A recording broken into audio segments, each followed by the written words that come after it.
90岁的奶奶胃口突然越来越好了，她一个人能吃掉3大盆肉。可有人却评论道，这根本就不是你奶奶，而是一只人面熊。我奶是网上的网红奶奶，她今年已经90了。由于我奶的胃口奇好，所以被人亲切地称为吃货姥姥。今天我奶准点开始直播，她面前是满满一盆牛肉。我奶咧开嘴笑着说道，各位小朋友们晚上好啊，今天姥姥给你们直播吃牛肉。直播间很快就涌入了一批我奶的死忠粉，来看吃货姥姥直播了，下饭神器。我孩子之前吃啥都没胃口，看了姥姥直播后炫了2碗饭。我笑眯眯地看着这些弹幕，可有一条弹幕却显得格格不入，还什么吃货姥姥呢？这分明就是一只黑熊。我皱了皱眉头，我奶不识字，所以也看不懂这些弹幕。她大口地吃起了牛肉，这就是一只披着人皮的黑熊，你奶早被黑熊给吃了。我有些生气，这人是有病吧？直播间我奶的粉丝也开始堆起来，你这么攻击姥姥有什么目的？姥姥这么可爱，你竟然说她是黑熊，别理她。家人们，这种人就是找喷的。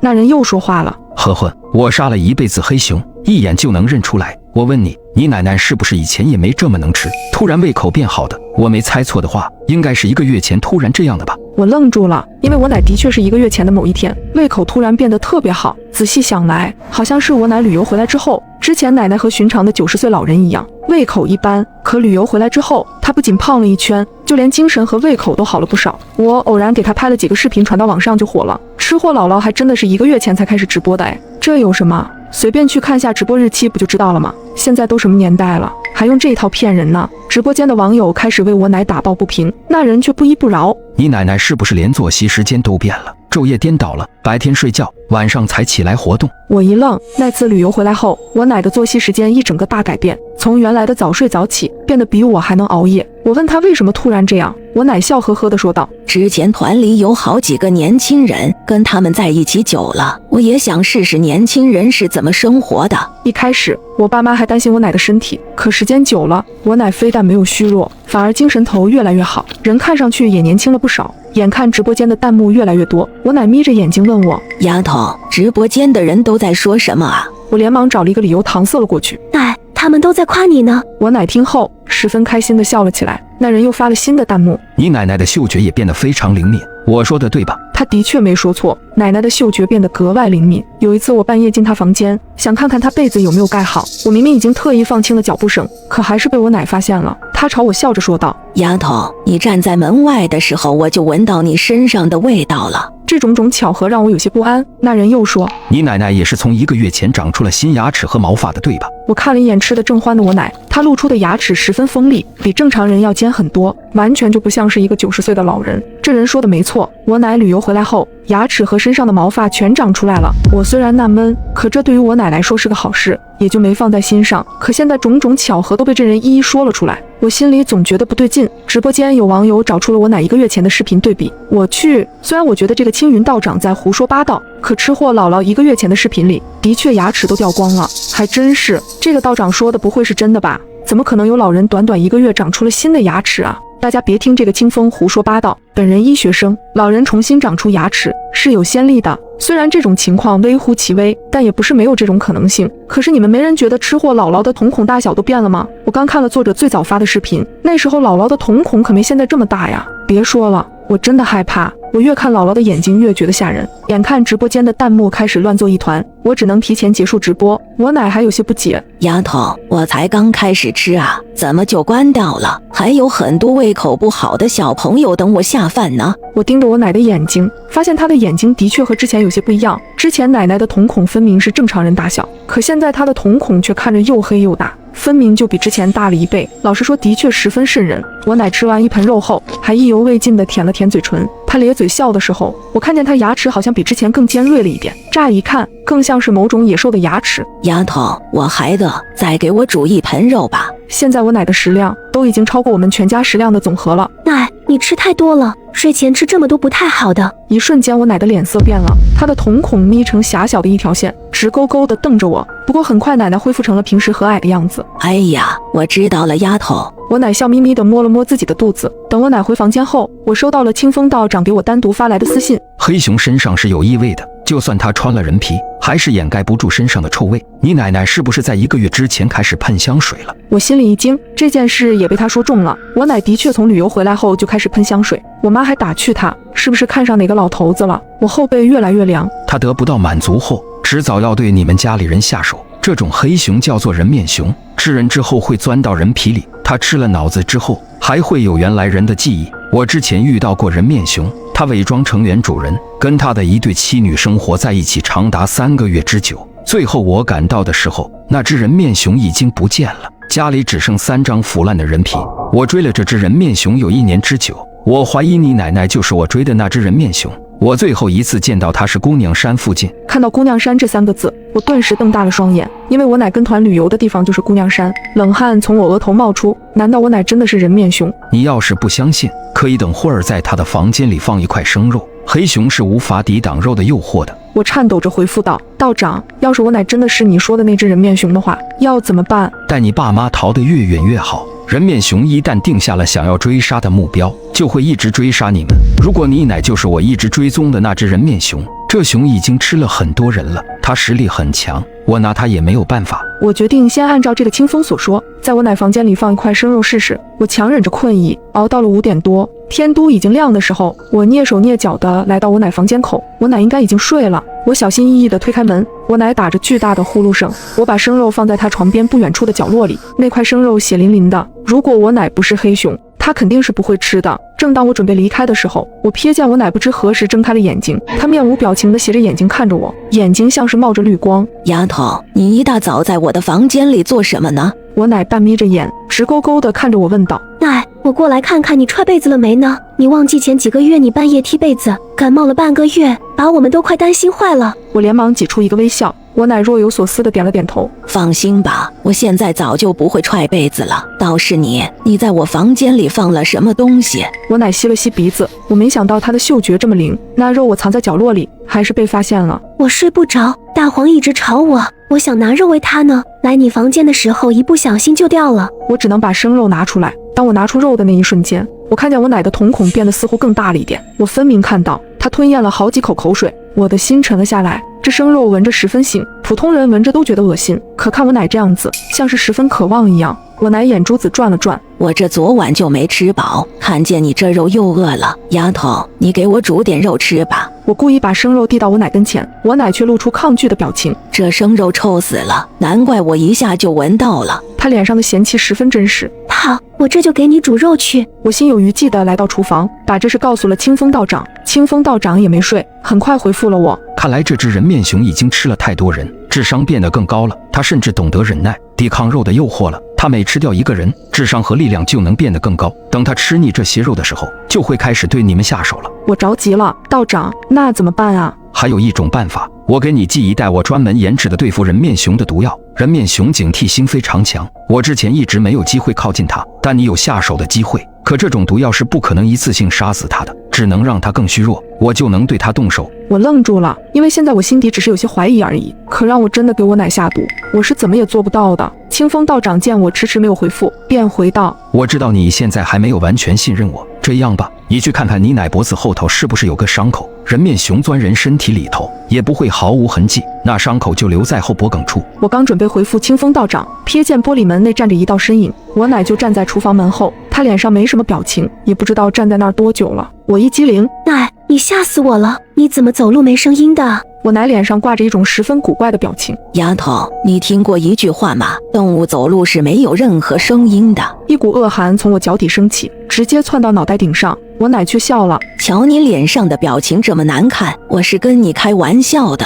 别人都说这人越老啊，就跟猫儿一样走路没声了。我奶自顾自地说着，又吸了吸鼻子。丫头，好香啊！她盯着我，咧开嘴微笑着说道。我突然觉得奶奶笑起来有些吓人，牙齿似乎变得更加尖锐了。我甚至不知道她到底是在说肉香，还是在说我香。我听到奶奶的肚子发出咕噜噜的叫声，她看着锅里的肉，几乎双眼冒出了绿光。奶，这肉还得再煮一会儿，还没熟呢。可我奶却仿佛饿得受不了了，直接就把肉捞了出来。她像是完全察觉不到烫一样，把半生不熟的肉全塞在嘴里。我奶狼吞虎咽地咀嚼着，甚至连骨头都被她嚼得咯嘣作响。看见我奶这种瘆人的样子，我愈发的倾向于这是那个人面熊。他背对着，佝偻着身子，正在大口吃肉。我悄悄地靠近他，我要看看他脖子上到底有没有伤口。我奶声音突然阴沉地说：丫头，你想干什么呢？我连忙说道：奶，你脖子上有个蚊子，我正准备帮你弄掉呢。我奶缓缓地说道：是吗？让我想不到的是，他主动掀开了自己的头发，我看到他脖子上干干净净的，没有任何伤口。这一眼，我彻底松了口气，这说明奶奶根本就不是人面熊。丫头，你这2天怎么看着都怪怪的呢？我冲他笑了笑：奶，这肉半生不熟的，你吃了会生病的，我再给你煮煮。见我这么说，我奶也听话的坐到沙发那边去了。我给清风道长发去了私信：道长，我看了我奶的后脖子，没有伤口，她不是你说的那只人面熊。不可能，你奶绝对是人面熊，我是不会认错的。如果她脖子上没有伤口，那还有一种可能，就是她穿了2张人皮。我觉得有些无语，这清风道长说话咋越来越玄乎了？也就在这个时候，我又收到了一个新的陌生人的私信。这个陌生人网名叫职业猎熊人。你好，昨天是不是有一个叫清风道长的人私信了你？他还告诉你，你奶奶是一只人面熊，你可千万不要信这个清风道长的话，因为他根本就不是一个人，而是一只人面熊。我愣住了，这反转来得太突然。清风道长原本是我师弟，我们一直在追踪一只人面熊，这只人面熊是我们遇到最狡猾的一只，我们一路追到了姑娘山附近，可就在那，我和师弟失去了联系，他失踪了。等我再看见他的时候，发现他已经被人面熊吃了，人面熊穿上了他的人皮。你奶上个月去过姑娘山，对吧？人面熊这精怪对看上的食物非常有执念，他一定是在那个时候就盯上你奶了。不过他没找到机会下手，他是不是问你要地址了？我心底一凉，清风道长的确问我要了地址，说要给我寄他研制的能毒倒人面熊的药，但我没给他。一旦人面熊知道了你奶在哪里，他就会过来吃掉你们一家。我没有办法对付这只人面熊，所以你千万不能告诉他地址。我感到毛骨悚然，难怪清风道长能知道这么多细节，原来他就是那只人面熊。你们一家已经被人面熊给盯上了，千万要小心。那我该怎么办啊？人面熊这种东西有一个弱点，他们是靠嗅觉来辨别人的，但视力非常的一般。我杀不了人面熊，但我有法子可以让他暂时找不到你们。你去找一只刚出生绝夭折的黑狗，记住必须全身是黑色的，一根白毛都不能有，用黑狗血涂在身上，就能暂时掩盖你身上的气味。也不知道是不是老天在帮我，刚巧我邻居家的黑狗生的小狗崽死了，这夭折的黑狗有了，邻居也不知道我拿狗有什么用。我只说了最近对标本研究有点兴趣，不过邻居看着我欲言又止。徐姐，你是不是有什么想要跟我说的？徐姐看了看我，又往我身后看了看。小苏，你家没出什么事吧？可能也是我眼花了。前段时间半夜我刚好睡不着，起来喝水，我就看见你家2楼的窗户大开着。那天是雷雨天，我还以为是你们忘记关窗了，正想着要不要去提醒你们呢，我就看见一个黑影从窗户里爬了出来，黑乎乎的很大一团，我当时吓坏了，因为那玩意看着实在是像。徐姐的脸上露出一丝恐惧的表情。黑熊看起来就像是一只熊，可是却长着人的脑袋。我整个身子都僵硬住了。徐姐，你确定你看到的是一只黑熊？有可能眼花了，因为那熊长着人脑袋。徐姐的表情也变得不确定起来。那你看清那张人脸了吗？我紧张地屏住呼吸。那东西很快就消失不见了，我没看见过他的正脸。回到家里后，我魂不守舍，惴惴不安。如果那只人面熊早就已经找到我家了，为什么不对我们动手呢？难道有其他恐怖的原因？长失踪后的第3天，群里发了一个群公告：封控期间，所有同学不可以离开校园，戴浅蓝色口罩的才是人类，并附上了一段视频。视频里，班长一脸惊恐地往前跑，仿佛身后有什么恐怖的东西在追他，可是后面分明什么也没有。下一秒，班长的身影凭空消失在了黑暗中，一种令人毛骨悚然的咀嚼声响起，伴随着班长撕心裂肺的惨叫声。视频在这一刻戛然而止。看完这段视频，寝室里爆发出室友高分贝的尖叫，平时不怎么聊天的班级群也瞬间被疯狂刷屏了。视频的拍摄日期显示是3天前，很显然，失踪的班长恐怕已经遭遇不测了。室友宋妍从厕所里跑了出来，哆哆嗦嗦地说道：“这视频是怎么回事啊？班长他死了吗？”小美皱眉道：“你们看，视频被撤回了。”虽然视频被撤回了，但是群里所有学生都已经看到这段视频了。群里的聊天依旧在不断刷新，大家都在议论班长的死因，还有人提议要报警。这时我点开群公告看了下上面的内容：封控期间，所有学生不得离开学校，请所有同学佩戴好口罩，注意戴浅蓝色口罩的才是人类。2. 校园广播拥有绝对命令，请遵守广播里的话。3. 寝室绝大多数是安全的，除非你的室友开始谈论一些你听不懂的话。4. 寝室楼没有电梯。5. 9点之后不要在宿舍内照镜子。6. 如果发现室友趴在桌子上睡觉，一定要叫醒他。7. 小心那些黑暗中的生物。8.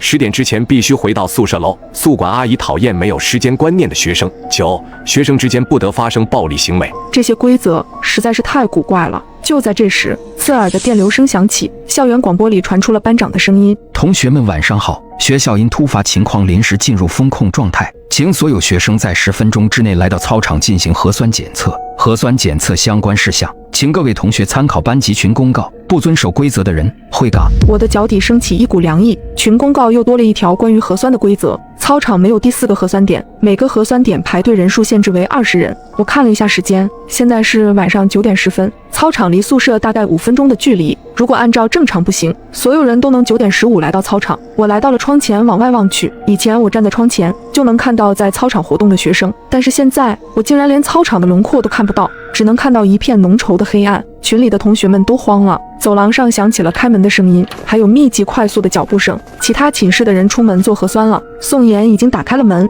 扭过头疑惑地看着我：酱汁，快点啊！小美也在催促我。我突然愣了一下，刚刚我分明听到了一个声音，笑声。我强压下内心的异样，走出了房门。突然前面一个寝室门开了，3个女孩子手挽着手走了出来。这几张年轻的面孔我有些眼熟，每天都能看见，但却从未打过招呼。她们看见我们，对我们笑了一下，但我却隐约觉得哪里有一丝怪异，具体是哪里奇怪，我却一下子想不起来。宋妍是个社牛，这一层寝室的人她几乎都认识。她刚想走上前和他们说几句话，我猛地扯住了宋妍的手臂，冷汗从我额头滑落，我几乎是从喉咙里挤出了那句话：你们还记得我们寝室里的门是向外推开的吗？我当然记得啊，为什么突然说这个？这时小美脸色难看的压低声音说道：白痴，你没发现他们刚刚是朝里拉开的门吗？那3个女孩还站在我们前面不远处，微笑地看着我们。她们从刚刚开始就没有眨过眼睛，一直在直勾勾地看着我们。快点走啊，不然要赶不上核酸了。3个女孩异口同声地说道。除了声音不一样之外，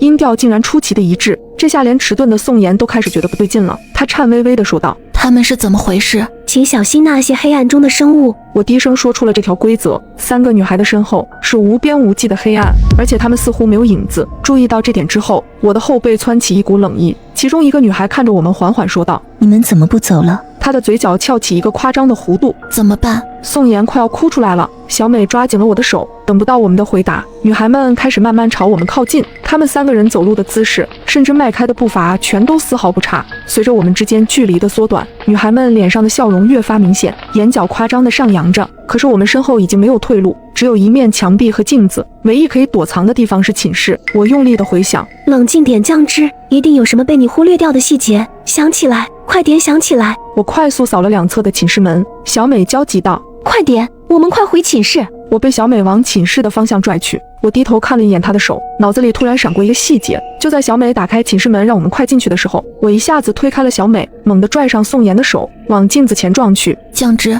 你疯了？那是镜子啊！宋妍大叫。就在我们要撞上镜子的那一刻，周遭的场景倏然变化，我们回到了寝室内。宋妍大口喘着粗气，惊魂未定地看着我说道：怎么回事？你不是带着我往镜子里照吗？我们怎么又回到寝室了？小美奇怪地看着我们，似乎不理解我们为什么这么恐惧。你们刚刚是怎么了？我喊你们走，你们却像中邪了一样站在那里一动不动。宋妍听到小美的话，彻底傻眼了。我快速地解释道：还记得那条规则，9点之后不能照镜子吗？但群公告发布的时间是9点10分。宋妍，你当时是不是在厕所里照镜子？对，我当时确实在，所以我们违反了规则。寝室的门开的方式是相反的，寝室2侧的门牌号也是倒着的。小美抓着我的手的时候，我看到了她手上的痣，她的痣是在左手上，可是她抓着我的是右手，所以我推测这个小美不是真的，我们之前是在镜子里面。就在这时，校园广播再次响起：请所有还未做核酸的同学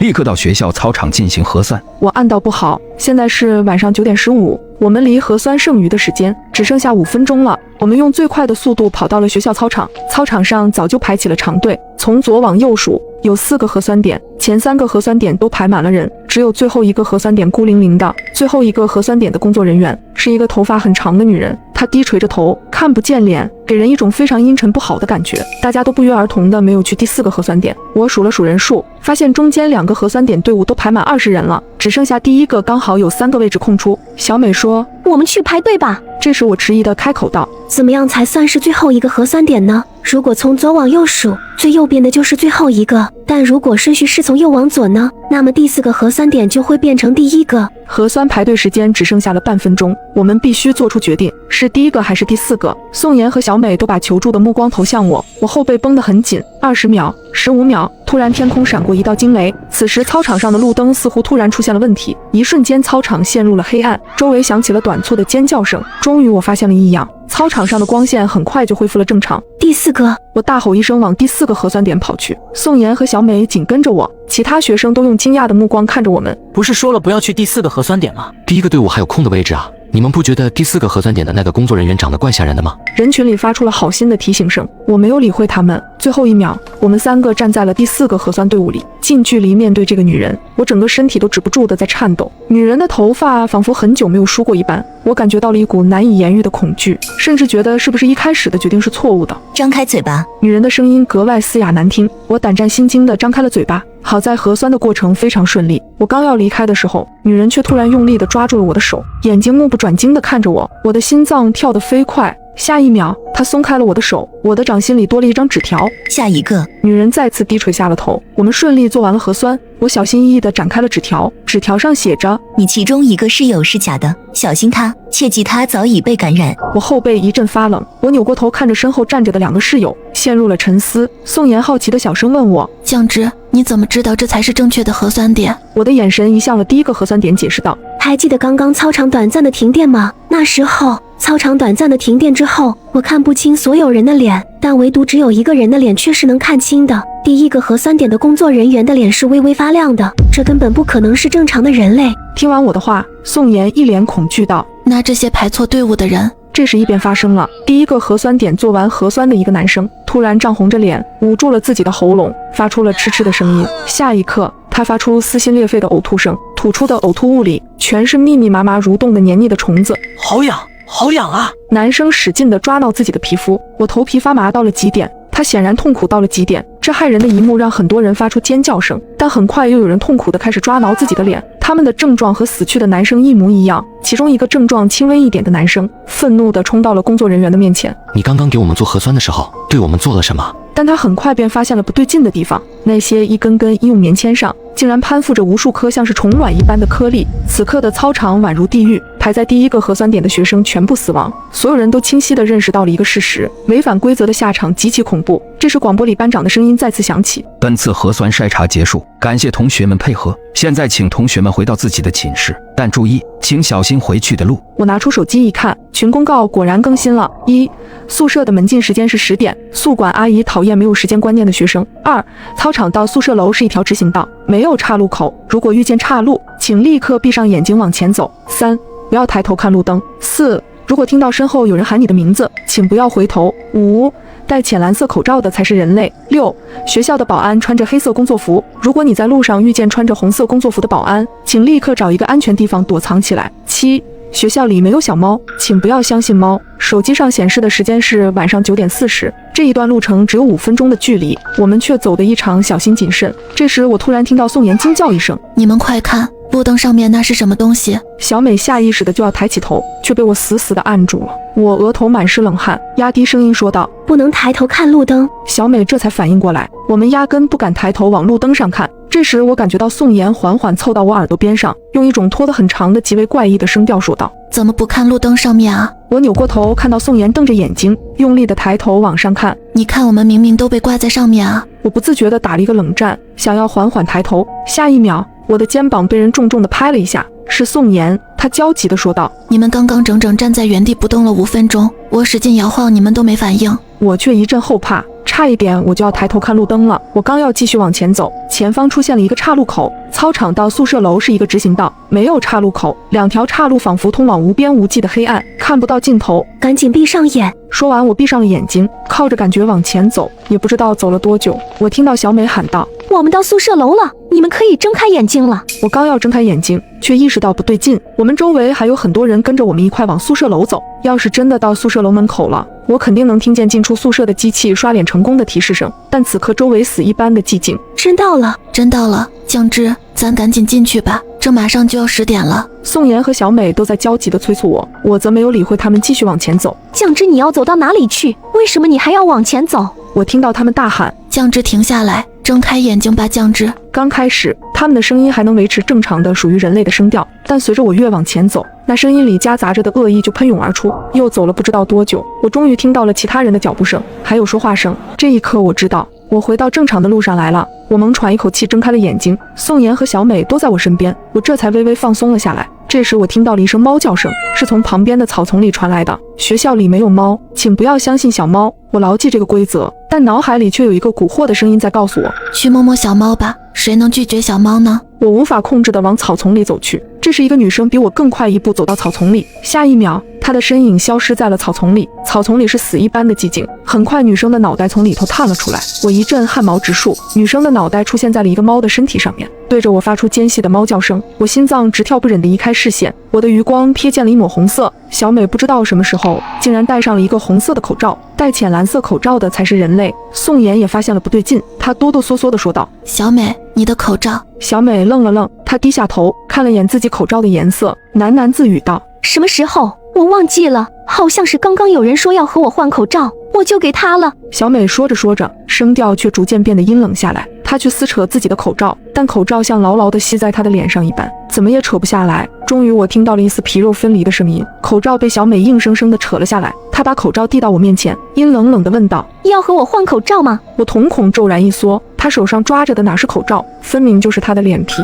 我心跳陡然激增。小美，小美摸了摸自己的脸，她又抬头望了眼宿舍楼的方向，最后我听到她发出了一声长叹：回不去了啊！酱汁，我们一开始就忘记了一件事情。小美突然靠近我，她用尽最后的力气凑在我耳边说道：我都想起来了，小心宋妍。我一下子愣住了，下一秒小美跌跌撞撞地往操场那头跑去，我想要去追，却被宋妍拉住了。她颤抖着说道：来不及了，只剩下1分钟了，小美她没救了。我看着宋妍，小美说的那句话就像刀子一样扎在我脑子里。小心宋妍。深夜12点加班时，我们突然收到了一条短信：有杀人狂进入大楼，请不要擅自下楼。发件人是个陌生号码。一时间大家都愣了愣，坐在我旁边的王哥率先笑出来：这是谁搞的恶作剧？就想让咱继续加班是吧？他伸了个懒腰：不管了，我要回家了。王哥拎包下班。然而40分钟后，一个叫小美的女孩冷不丁地说：不对，王哥为什么还在附近？他刚刚想用蓝牙给旁边的同事传文件，结果搜索附近可共享的人时，发现了一个老王，这是王哥的手机。小美的神色变得不安。王哥不是40分钟前就下班了吗？按理说他现在应该要么在回家的路上，要么已经到家了，但此刻按照蓝牙的搜索距离，他甚至没有离开我们这个楼层。联想到刚刚那条短信，大家的脸色开始变得有点不好看。有人说：会不会是去厕所了？老板刚从厕所回来，厕所没人。不知道是谁开了个不合时宜的玩笑。不会那个进来的杀人狂就是王哥吧？现在就藏在暗处，准备杀了我们。一个身穿棒球衣的高大男孩立刻接话：王哥是杀人狂？那太好了，我能一拳干爆一个。这话一说，大家都笑起来，因为王哥身材矮小，体型瘦弱，换桶水都需要别人帮忙。老板说：估计小王就是把手机落在这里了，你们帮他找找，明天给他。棒球男立刻给王哥的手机打了个电话，想听铃声来判断手机的位置。电话拨通，四周一片寂静。静音了。棒球男嘟囔一下，挂了电话。就在我们打算继续帮王哥找他落下的手机时，棒球男的手机突然叮了一下，王哥发来消息。什么事？我们愣住了。棒球男愣了愣，给王哥发：你在哪呢？王哥回复：我刚到家。怎么了？看到这条消息，棒球男气不打一处来，还骗呢？我们都搜到你的蓝牙了，你在哪儿藏着呢？他打到一半，正要发送，手机却突然被小美抢了过去。别回，这个发消息的人不是王哥。小美抬起手指着聊天界面：你们看，王哥平时发消息从来不打标点符号，句子之间都是用空格隔开。大家全都愣了愣，各自打开手机翻了翻，的确王哥之前不打标点的。棒球男挠挠头：也许是他偶尔改变习惯呢。我思考片刻，拿过棒球男的手机给王哥发：我有2箱水果要搬回家，本来想让你开车捎我一下呢。王哥回得很快，刚才怎么不说明天吧？棒球哥松了口气：你看这句不就没标点了？我和小美对视一眼，脸色同时变得非常难看。中午吃饭的时候，我们2个刚和王哥闲聊过，他抱怨自己的车昨晚被追尾了，送去维修，这周都得坐地铁了，所以他开不了车。刚刚发消息的人一定不是王哥，而最可怕的是，上一条他还带标点，这一条就立刻不带了。这这说明这个人他听得见我们说话。这个大厦新建成没多久，我们在12层，整层只搬进了我们这一家公司，其余都是空房。此刻这个拿着王哥手机的人，很可能就躲在隔壁的某间空房里监听着我们。我和小美在纸上写下了自己推论，拿给同事们看，大家的脸色全都变得煞白。一个戴眼镜的男生胆子小，此刻已经瑟瑟发抖，他在纸上写：“我们报警吧。”棒球男立刻反驳他：“你怎么跟警察说？收到了一条恶作剧短信，还有几条有标点没标点的微信。”棒球男在纸上写：“去监控室，就一清二楚了。监控室可以看到王哥去了哪里，也可以看到整层楼的情况。如果真的有凶手潜伏在这一层，只要查监控就能看到他的位置。”棒球男起身就要去监控室，但是突然被小美拦住了。小美用自己的备忘录打字：“从现在开始，我们任何人都不要单独行动。”的确，如果真的有杀人狂潜伏在这里，那落单的情况无疑是最危险的。棒球男有些不屑，因为他身材高大，浑身都是肌肉，只有别人怕他，没有他怕别人的份儿。然而小美已经分好了组，我们留在公司加班的一共有6人：老板、王哥、棒球男、眼镜男、小美和我。现如今王哥不知所踪，还剩下的5人里，棒球男和眼镜男一起去监控室，剩下3人在原地等候。棒球男提出：“眼镜这么怂，还是算了，老板跟我一起去吧。”眼镜男本来就害怕，闻言更是求之不得，一个劲儿地往后躲。于是棒球男和老板一起打开公司的门，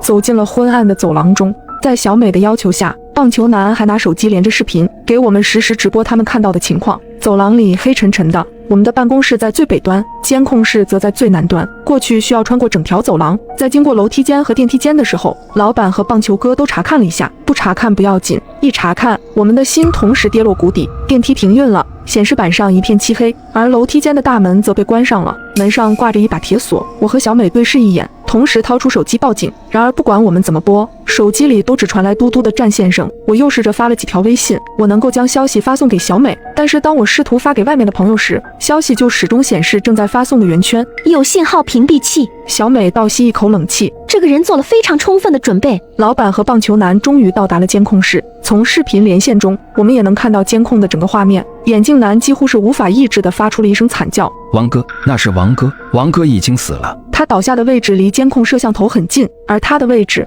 就在我们隔壁的空屋，与我们只有1墙之隔。尸体已经找到了，那么凶手呢？监控室中几十个显示画面中全都空空荡荡，整层楼除了死去的王哥和我们5个外，并没有别人。也就是说，要么这个杀人狂是个鬼魂，要么杀王哥的人就在我们这些人当中。而就在同一瞬，手机里突然传来棒球男惊恐的喊声：“老板，你干什么？”下一秒，视频连线断了。几秒钟后，走廊那端突然传来了一声重响，响声之大让所有人都狠狠哆嗦了一下。随后微信群里弹出了棒球男的语音，他喘着粗气：“老板刚刚突然想杀我，还好我力气大，反应也快，他被我反杀了。我现在回去，你们都还在公司里吧？”随着语音一起被发到群里的还有一张照片，监控室内，老板倒在地上。我强忍着恐惧，想要回复棒球男，然而小美一只手突然抓住了我。棒球男在撒谎，看出不对劲了吗？我狠狠抖了一下，我明白了，如果老板是在想要偷袭棒球男时被反杀，那么他应该是迎面被棒球男击中。但此刻老板的伤口是在脑后，所以老板根本没有偷袭棒球男，而是棒球男在老板看监控的时候偷袭了老板。旁边的眼镜男盯着前方，一个劲儿的喃喃：“都在撒谎，都不可信。”而就在他话音落下的瞬间，远远地响起了脚步声。棒球男回来了。电光石火之间，眼镜男突然打开门，把我推了出去。小美发出一声尖叫：“你干什么？”小美想要后退，然而已经晚了。眼镜男将她也推出了房间。接着，眼镜男重新锁了门。安全了，这样我就安全了。眼镜男隔着玻璃冲我们露出神经质的笑容。来不及了，小美拉过我。他不会给我们开门的。我浑身发软，而下一瞬，棒球男的身影已经出现在了走廊的远处，他的手中拿着一根棒球棍。你们怎么出来了？黑暗中，棒球男问我们：“你们为什么在发抖？是害怕我吗？”他露出牙齿笑了笑：“有什么好怕的呢？你们又不是老板。”他扬起了手中的球棍。所以啊，我不会让你们死得那么难看。小美推了我一把：“快跑，我们分开跑。”我转身，不要命地朝前跑去。下一秒，我便听见棒球男也跑了起来。他的猎物是我还是小美？我穿过整层大厦，跑到了最南面。监控室门敞开着，地上躺着的是老板。远处突然传来了一声钝器的重击声，伴随着女人撕心裂肺的惨叫。我的心骤然跌进了谷底。是小美被眼镜男抓住了吗？随后脚步声再度响起，他现在来杀我了，躲不过去，根本躲不过去。除除非从楼上跳下去。等等，我知道自己该躲去哪里了。棒球男来了，拖着球棍，我屏住呼吸，用尽全身力气克制住自己不要发抖。此时此刻，我们之间的距离连3米都不到。走过去，快走过去！我在心里祈祷，眼看着棒球男就要从我身边走过，他却突然停了下来。我看到你了。他笑着说：“出来吧。”那一瞬间，我吓得几乎心脏停跳。片刻后，棒球男动了，他凑到监控室的显示屏前扫了一眼，没有发现我的身影。不可能啊！我听到他低声喃喃：“难道他跑这么快，已经到厕所了？还是说他又回公司了？”厕所是这个楼层唯一没有摄像头的死角，而公司里有桌子，人可以躲在后面避开摄像头。棒球男嘟囔着走了，在确认棒球男确实已经走远后，才猛地坐起身来，垃圾从我的脸上滑落。我大口呼吸着，我赌赢了，这是我唯一能躲过棒球男搜查的办法。棒球男不会想到，这具倒在血泊里、脸被垃圾盖住的尸体不是老板，是我。他没有想到我会忍着恐惧，换上老板的衣服躺进血泊，而真正的老板被我剥下衣服后，从12楼的窗口推了下去。看了一眼监控，我立刻看到了棒球男的身影，他正在由大厦的北面向南面移动，准备回公司。而最南面，也就是我们的公司里，眼镜男正在试图把毛毯系在一起，变成一条绳索。我心里一动，眼镜男想跳窗，只要他能到第11层，就可以从窗户进去，然后从第11层逃生。我也必须想办法离开这一层。平缓了一下呼吸，我走出了监控室。路过楼梯间的时候，我再次试着推了推门，还是不行。2道门中间挂着一把 U 型锁，顶多只能推开不到10厘米的缝隙，人根本无法从中穿过。等等，这把锁很熟悉，我想了起来，这把锁是王哥买的。老板说公司的大门最好再加1道防护，于是王哥就下单了这种最传统的 U 型锁，今天早上才到货。为什么王哥的锁会出现在这里？难道这层楼门是王哥所住的？或许自己应该去检查一下王哥的尸体。我悄悄潜回了大厦的南面，远远的我看到了棒球男的身影，他站在我们公司的门口，望着玻璃门内。下一秒，棒球男举起了球棍，砸在玻璃门上，一下再一下。棒球男没有看见我，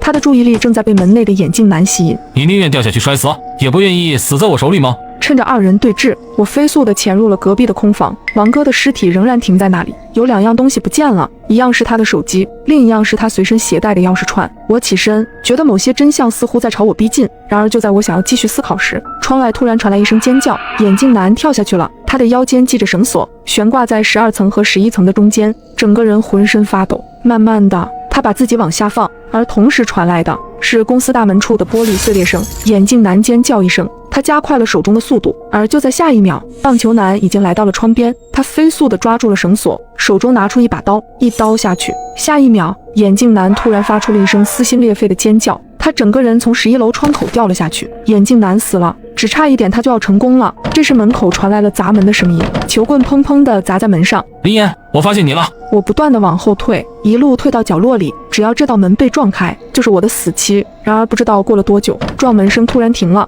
外面重新变得很安静。我以为棒球男砸累了，只是短暂的休息一下。然而5分钟过去了，10分钟过去了，20分钟过去了，门外再也没有传来任何声响。我走上前去，从门缝往外望了望，外面的走廊黑漆漆的，没有人。然而下一瞬，我便意识到不对，后退一步，我缓缓趴在了地上。下一秒，我和棒球男的眼睛对上了，他并没有离开，而是趴在地上，死死地盯着我看。我发出了一声惨叫：“求求你，放过我吧！你到底为什么要杀人？我没有得罪过你，我真的没有得罪过你啊！”外面一片寂静，棒球男并没有做任何回答。突然，我觉得似乎有点不对劲，棒球男刚刚看我的眼神好奇怪。我趴下去，再一次的和棒球男对视了，他的眼睛仍然一眨不眨的盯着我。半分钟过去了，1分钟过去了，他始终没有眨动一下眼睛。我意识到他不会再眨眼了，他死了。不知道过了多久，我自己打开了门，黑色的血从他的鼻腔和嘴角流出来。棒球男像是中毒了。我来到了隔壁，玻璃门已经碎了，这里唯一多了的东西是一个饮水机旁的纸杯。棒球男刚刚在目睹了眼镜男坠楼后，从饮水机里接了一杯水。我蹲下来，在饮水机的冷水出口旁闻到了一点刺鼻的怪味，棒球男很可能是闻不到的，他球棍上的血腥气太重了，压过了其他的味道。是谁做的？是谁往饮水机的出口抹了毒药？我拿出了棒球男身上的手机，打开短信界面，下一秒我的呼吸停跳了。12点整，棒球男和我们所有人一样，收到了那条消息，有杀人狂进入大厦，请不要擅自下楼。但是在11点40分的时候，棒球男还收到了来自同一个号码的短信，恭喜你被选中成为杀人狂，定金已经打到你的银行账户，如果今夜除了你外没有别人从大楼里活着离开，那么你将额外收获1000万元的奖金。与这条短信一同被发进来的是银行的短信，显示账户进账10万元，备注定金。这就是棒球男杀死所有人的理由。在收到提醒短信的20分钟前，他收到了杀人的短信。游戏开始时，他已经是个卧底。那么这个游戏中卧底只有一个吗？我突然想起了什么，从口袋里掏出老板的手机，我看了一下